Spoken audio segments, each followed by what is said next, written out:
Welcome back to Football Daily. Today it's a very, very special episode because we've got the brilliant Jamie Carragher and Gary Neville joining us for a special transfer tier list ahead of a huge season on Sky Sports. 128 games exclusively live, as well as Saturday Social. Yes, it returns, 9:30 every Saturday. Tune in, that's where I've nicked the whiteboard from. Is it 128? It's 128. I've checked that, I've double checked that, I've triple checked that. So we should be getting there. How are you boys doing? Very well? All good. Nice tans, very nice tans. Ready to go. Yeah, love it. Right. You'd struggle with a tan, wouldn't you? I would. I'd try. Would you believe this is after 2 weeks in Lanzarote?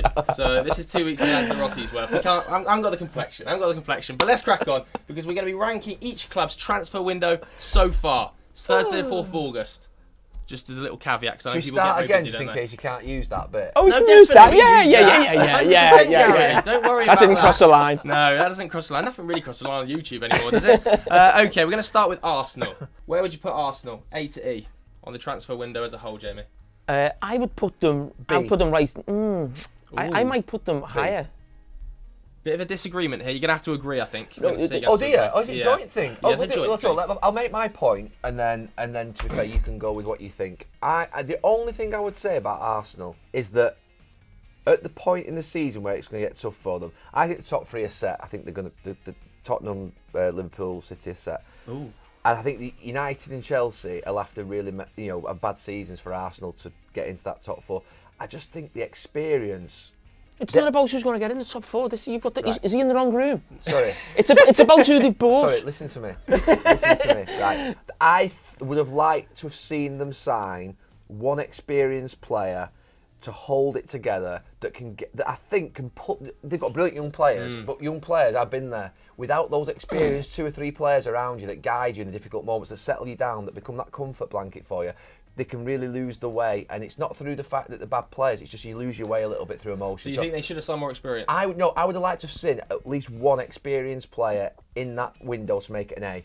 Okay, so Jamie, happy with B? You might disagree with me. Yeah, I mean, I just think getting the 2 big problem positions for them, I think they've got almost as good as they could get in the position Arsenal are. So they've obviously got 2 players from Man City, they've got experience there, one honours, were never fully first choice, but I think they'll be big players for Arsenal. They've also got, obviously, the lad in midfield from Porto who hasn't played too much yet. So, okay, let's go for a B. We'll start in B. We always move it at the end. We can come back to it. When I say experience, I mean a leader. I mean, I know people say that Zinchenko's the captain of in the middle of the pitch, someone that's going to hold it together. Okay, Aston Villa up next.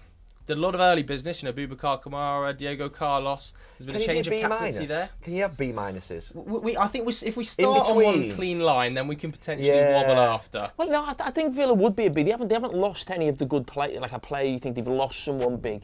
They've brought players in. Yeah. They needed a centre-back desperately, so they got someone from Seville. They had a great partnership there. In La Liga, holding midfield players come in, and they got Coutinho over the line as well, didn't they? That will move to a B minus in between, I think, at some point. Okay, let's go to Bournemouth then, who really haven't done much business at all. No. Are you worried? Very worried for them. Yeah, I think they could be going right near the bottom of this. Yeah, E. E? Haven't done enough to stay in the Premier League at this moment. And Fredericks. All I would say is, and I'm not going to disagree with him, that sometimes not having a good window means keeping your players. But they also have lost Gary Cahill. No, I'm just saying. And maintain Phillips. I know that! Gary Cahill? You say Gary Cahill then? Gary Cahill, and they lost Nat Phillips. And Nat Phillips. Gary Cahill's Read them names out. Gary Cahill's older than me. I know, but he was a crucial player in the Championship. He doesn't just want the names who they bought, he wants the ones who they sold as well. Gary Cahill retired a year ago, didn't he? He was a vital player for them, though. He was a vital player for them. So E for Bournemouth? D. Oh no, it's got to be because of them players that they lost as well. The ones that you weren't aware of. I was in Miami also. Let's go to Brentford. Are they going to lose? Are they going to lose Tony? It doesn't look like it at this stage. No. They've got Hickey through the door, Keane Lewis Potter, Ben Mee as well. Damsgaard's a good one. And Damsgaard. We're going early. I think they could lose Tony later. Oof. Yeah. That's a Gary Neville prediction. No. I mean, what do you expect of Brentford? I think the players that they brought in, they expect them to bring those type of players in. I think a C. Okay, let's see. They haven't lost anyone big. If they lost to Tony, they obviously they go didn't lower. Maintain Ericsson though. But he was never there fully. I know that. No, but he wasn't there. He wasn't there playing, was he? That's it. He's not there playing. He was on loan. Yeah. Okay. What about Brighton? Now they look like they're going to lose Marc Cucurella, although at the time of recording, like, it's still a bit up there. But it seems like it's going to go over the line, doesn't it, Marc Cucurella? And they've lost Yves Bissouma as well to Tottenham. Bissouma's a big one. It sounds crazy. As good as a full-back can be, unless you're a Trent Alexander. I know he's a good player, Cucurella, but you can sort of get past losing a full-back. Yeah. You know what I mean by that? It's like when we're looking at that and thinking of good players they've lost, I agree with Bissouma, but in terms of like the left-back, for them getting over 50 great million, transfer window. That means like it's a good transfer window, I think. But the ins for Brighton, Julio Enciso, who is like an 18-year-old Paraguayan forward, I believe, Simone Andriga, and Benico Baker-Boitley. We'll have to see how they do, won't we? We'll have to see how they do, won't we? No, but what I'm saying is, to get that 50 million, you imagine that they go back into the market. Could this be I our wouldn't first put them a D. No. I think getting 50 million for a left back is a transfer window can be selling well. Yeah. True. So we're going C. potentially... No, I'll go C. C. We're happy with C. B minus I'm going, same as Villa. They do the transfer market really well, Brighton. Okay, this is a big one. Chelsea. Now, they've been a bit up and down and they've missed out on some major targets to Barcelona as well. I got hammered this morning off Chelsea fans because I said that the guy Bowley's fan football manager, but it just looks a little bit scattergun, doesn't it? It's because of what I've been used to with Chelsea in the past, I think, where they got pretty good at buying and selling, particularly with the young players over the last 7 or 8 years. They have had some big ins. Raheem Sterling feels like a major transfer for them, doesn't it? Yeah. Jamie, I think right now you'd probably put them at B minus. Yeah. Okay, so somewhere in here. Yeah. Okay, do you know why? Because there's a bit of an unknown. Okay. No, but if they pulled off the De Jong deal, now you'd go Koulibaly, De Jong, Raheem Sterling right through the centre. I mean, that'd be a really they could good one. lose Azpilicueta and maybe Alonso, maybe. But they have also lost Rudiger and Christensen already. And I said they've already lost 2 defenders, so my point is it could be we don't know. We don't know, do we? Okay, let's go to Crystal Palace then. Who have lost obviously Conor Gallagher in the midfield and replaced him with Doucouré. Is this a window that Crystal Palace fans should be happy with? Or are we expecting more? I think it's been alright. They've got the young lad from Bayern Munich, haven't they? Richards. Yeah, Chris Richards. Yeah, so he's come in, remains to be seen. But it's, as he said before, it's about teams like that not losing sort of the best players, really, or someone coming in and taking them off. I said that before. No, but it is, isn't it? We mentioned that before about sort of Brighton. They've done well in terms of selling someone, but if a team like that doesn't lose some of the haven't better lost a Mark Gahey or a Wacky Anderson or Tyreek I think Mitchell. it's just, it's middle of the road, isn't it? Happy with a C? Yeah, all round? C. But to be fair, I think Crystal Palace will want to be a C. Yeah. They're never going to be, I don't think, an A or an E. I think they're always going to be like... And last transfer window with Mark Gahey, Wacky Anderson coming in, that was pretty spectacular. Yeah. Everton, worried. Surely we're in this region here. 100%. I mean, losing Richarlison... It's like Burnley, isn't it? They're never... Turn into Burnley. They were never going to replace Richarlison like for It's like. not an E. It's not an E. No. Dominic Calvert-Lewin injured. Richarlison But lost what's that got to do with the transfer window? Well, they haven't got a striker through the door. And they haven't got any on the books. Right, they brought McNeil in, they brought Tarkowski in, and they brought one more in. They brought someone else in. Ruben Vinagre at left back. Yeah, that's just a loan. But they're talking about bringing in a couple more, though. No, they put a bid in today for a midfielder who West Ham have had a bid accepted for. I think they're going to end up trying to get Idrissa Gueye back. I think that will happen from PSG. I'd say D. I'd say D. I won't say E. Yeah, there are some clubs to come that are definitely E territory. Fulham. Well, he wasn't happy the other day when I seen him interviewed the manager, Marco Silva. He just said with the squad that we've got... the same thing. But they blew their absolute bank account last time, didn't they? They did, didn't they? It was 100 odd million. Are you laughing at? No, they did, didn't they? They spent 100 odd million last time they came up. They don't want to do it again. I mean, just got Leno, haven't they? Have they got? Is that over the line? Yeah, that's over the line. Confirmed. Yeah, I think that's a really about good £8 million. That one. So I would say for a club coming up from Championship, I don't want them to spend, like you say, Bournemouth haven't signed him, Fulham haven't signed him. I'm glad. Yeah. That gap now is so big that the vast money they lose when they get it wrong is unbelievable. They can't gamble anymore. Do you think it's good they haven't lost anyone? It's really good. It's important you don't lose to people. So where are we thinking Fulham? C potentially? Yeah, I'm all right with Fulham. Middle of the road? I don't think Bournemouth are an E. Oof, okay. Leeds up next. They've lost obviously two, maybe the best players. I think you've right now got that's to put an that C minus D. You've got to put that. C. C They've lost minus. the two best players. I know, but there's nothing they could do to stop it. There's nothing they could do to where stop they are it. right now, it's not been a great window. I don't know what they're going to do. They brought some All right, players D, in who Jesse D, Marsh knows. D. They've put a lot of pressure on Jesse Marsh. I think Leeds and Brentford are in trouble. I could be in trouble. Okay, so D. Okay, we'll leave it in D for now then, because we're about to come onto a club that are surely in E, Leicester City. Yeah. What has gone on here? Don't know what's going on. Well, they just haven't got the money, have they? They spent a lot of money last season. They brought 4 or 5 players in. They were going to be obviously in Europa League as well, lots of games, and it just didn't work out. Why are they losing players, or going to potentially be losing players like Fofana and... if they lose Maddison, they can't stop clubs putting bids in for the players. No, I get that, but my point is, usually a club like Leicester in the past have been quite smart, haven't they? And you think about it... They've always sold players for big money and then reinvested. I know they have, but they've always got the player in first, really, I always felt. I've always felt they've been in control of it. Feels a bit this summer like, if they lose Maddison and Fofana, where the hell are they going to get replacements now? Three weeks out. Maybe it is late in the window. It's got to be an E, right? Yeah. I think it's an E, yeah. Okay, they are the genuine E, I think, so far. Losing Schmeichel, that character in that dressing room. Big. It's massive, that. Big. Okay, Liverpool. Jamie, let's start B. with you. Are we going up here? No, I'm saying B minus. Yeah, just B minus. Just B will do. I'm going to have to put it there because the reach is getting too much. They've lost players, but they've brought Nunes in. They've lost his favourite. They've lost his favourite player. Is there enough goals in that team to replace Sadio Mane's output, you think? Yeah. That they've signed? Yeah, I think so. They've lost his favourite player. He's got to bring more goals to the party. He's brilliant in terms of the general play. Nunes coming in, Liverpool haven't played with that striker before. Yeah. And Carvalho was looking really good in pre-season, really good young player. So I think he'll take that role of Minamino or Origi. And they've lowered the age of the squad, so I think B is about right. Okay. Manchester City. A. 100%. 100%. Lost Jesus, Sterling and 100%. Zinchenko. They've wanted to lose them. One of them was 1 year out in his contract. The other one wanted to leave as well. Yeah. And they've basically got the money back. They've got Calvin Phillips, Alvarez and Haaland in and hardly spent a penny. Turned a profit, I think. That's what I'm saying to you. It's like, it's an unbelievable transfer window. It's unbelievable. It's what you dream of. Is it an A though without the left back? They've sold Zinchenko. They've not got the deal for Carragher over the line, so it leaves them probably just João Cancelo. I think it's B. I think they get the left back. Oh my God, that's not an A transfer window. I don't know what it is. They haven't got a left back. They've got Cancelo who plays there very well, and to be fair, at the end of the day, they haven't got a left-footed left back. They'll probably have a young player that can play there. Probably. Yeah, I would imagine. Hey, he's not panicking, is he? If it's not Man City, do you think there's a team coming up that have had a better window than a Man City or Liverpool? Because somebody's going to have to go in A, surely. I mean, if anyone was going to go in and City got that left back, you'd definitely put them there. Tottenham wouldn't be far off an A. Okay, we'll come on to Tottenham then. No, but to be fair, I think at the moment, City, I think that's an A transfer window. The other half of Manchester. I think it's a D. Okay, we're going D.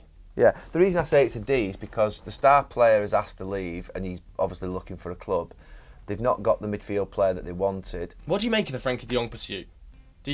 Should that have been canned by now and they should have moved on to other targets, or because Eric wants him so much, should they have stuck with that as a move? If they don't get him, then E. Right, sorry. If they don't get him, it's embarrassing. Yeah. Right? Especially when they're pictured in Barcelona. Yeah, if they don't get him. Why is it embarrassing? Because of the fact that the relationship that the player has with the manager, if they don't get him... Or if the player just doesn't want to come. Right, if he doesn't want to come, the relationship that the manager has with the player would mean that they would switched off it a few weeks ago. There must be communication between the player and manager that says, wait for me, I'm coming, wait for me, I'm coming. Because if they don't get him at the end, there's two things. If you don't get him at the end, it's embarrassing, he stays at Barca. If he goes to Chelsea, it's horrific. Yeah. It's horrific. Chelsea go to A. Let me be really clear. So there's three outcomes. One, he comes and Manchester United looks smart and patient. The second one is he stays at Barca and there's a bit of embarrassment because they've all their eggs in one basket and they haven't got anybody else in. They've got a void in the squad and it looks like they haven't been able to get a deal over the line.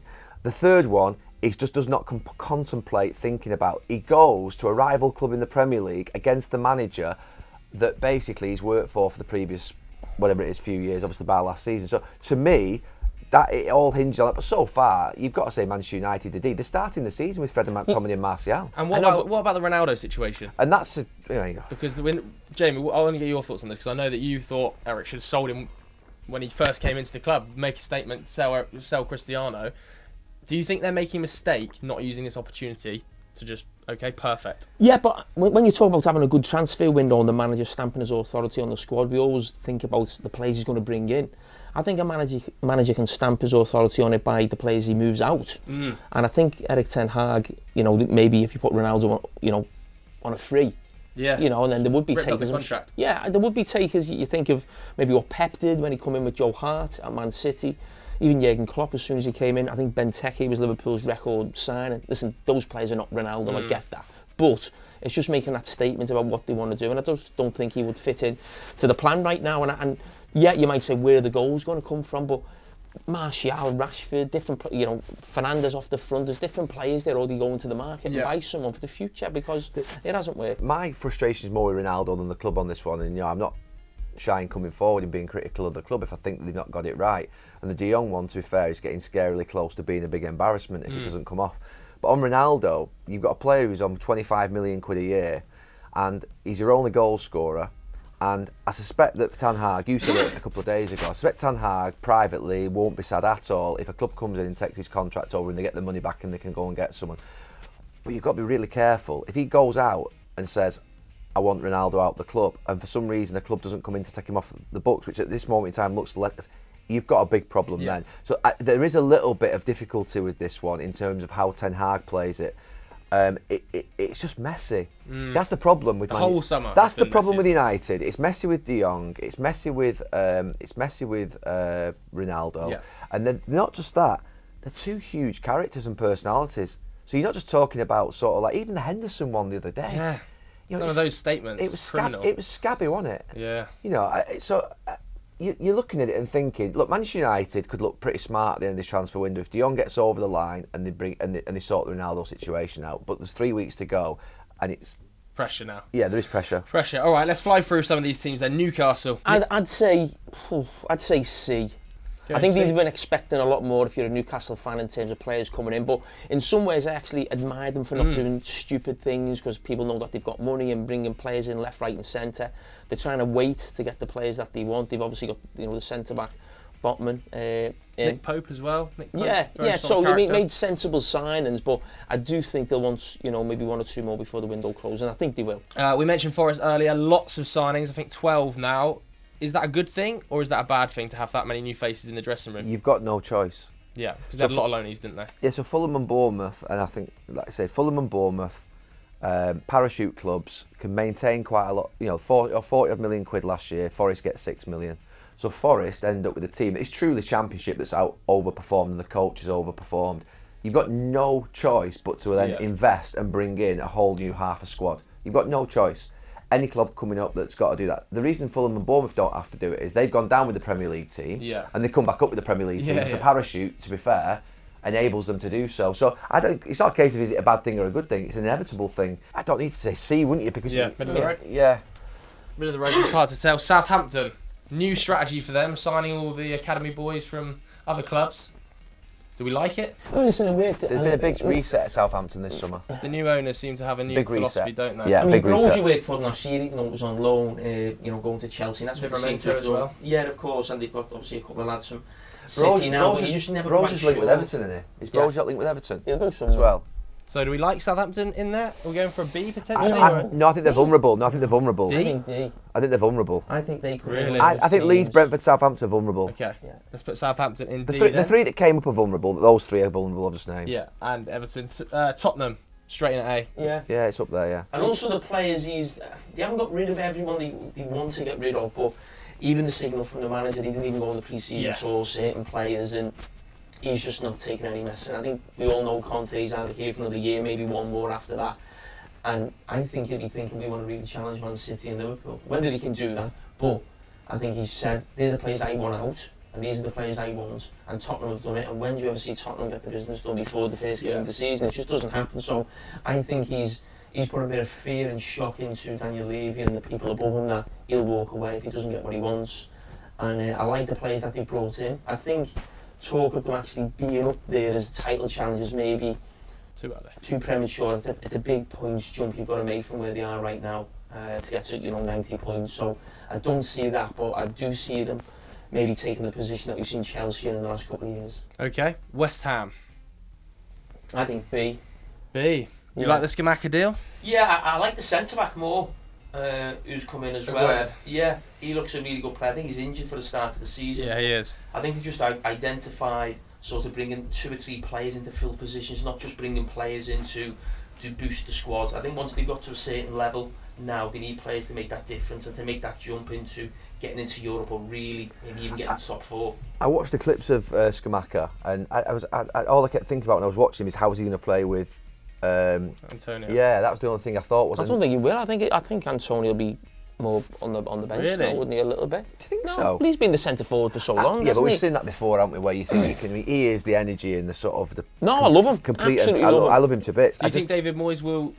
But David Moyes has played 2 up in the past. Yeah, I just thought, to be fair, I just thought, how can them 2 play together? Will they play together? Well, Antonio could play wide, can't he? You know, he can play he's not great anymore, though. No, what I'm saying is he's got the pace, hasn't he? He'll fill in. There's lots of games. And you've got Bella in there as well. Right, let's finish up then with Wolves, who have, the Wolves fans not the happiest with their transfer window, I would say. Nathan Collins has come in at centre-back. Looks like he might try and shift to a back 4. It's going to be interesting to see how that works with Max Kilman and Connor Cody.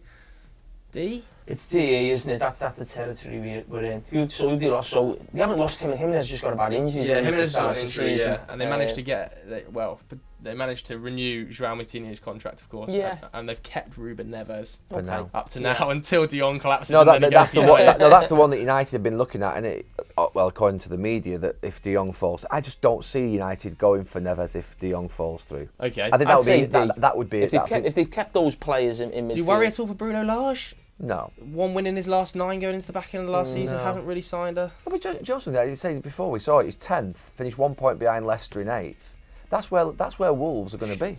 If you look at the problem clubs, you've got obviously Bournemouth, Forest and Fulham, then you've got Southampton, Brentford and Leeds. Wolves are going to have an absolute terrible season. And I think they're more solid than those clubs I've just named. I might be wrong. Boys as well might be in the Everton... mix. You don't think they're going to be in a relegation mix? No. I think they'll just get away from it. I think they'll be sort of 14th, 15th, Everton. Okay, any last minute changes then before we wrap this up? You happy with the tier list there? Do you know the one thing that maybe I feel when I'm looking at it is that maybe we're underestimating Raheem Sterling and taking him for granted that is if that's a top signing and he scores his 20 goals. Well, that's why I put them B, didn't I? You did. Do you want to move them up then to B? No, I just... You just remember they signed Sterling. Are we wiggling I it? remember they signed Sterling. No, they signed Sterling. You swear that? YouTube. He won't sing on, so you can get away with that. You can get away with that. Yeah, it's not Sky Sports, it's Football Daily. You can get away with that. Right, we're moving now to B then. Put them to B. Okay, we don't want any fun. They're going to get De Jong as well, aren't they? Gary's having a moment. Do you know something? The only thing I would say is, ordinarily when it's a bit reactive and it looks a little bit sort of like, it sometimes doesn't...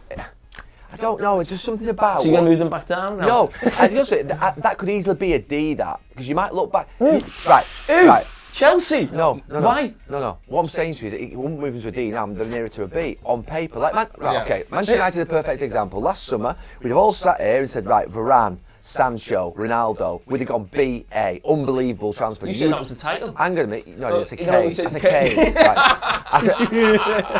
I still maintain, if Kane was at United last season, Man United won the league. With Sancho and Varane, right, Manchester United would have been very close to the top 2 because Kane's impact on that club would have been huge. Going back to last season, you'd have given Man United a B minimum, maybe A, by the way, with those 3 signings. And it ended up being a D and an E.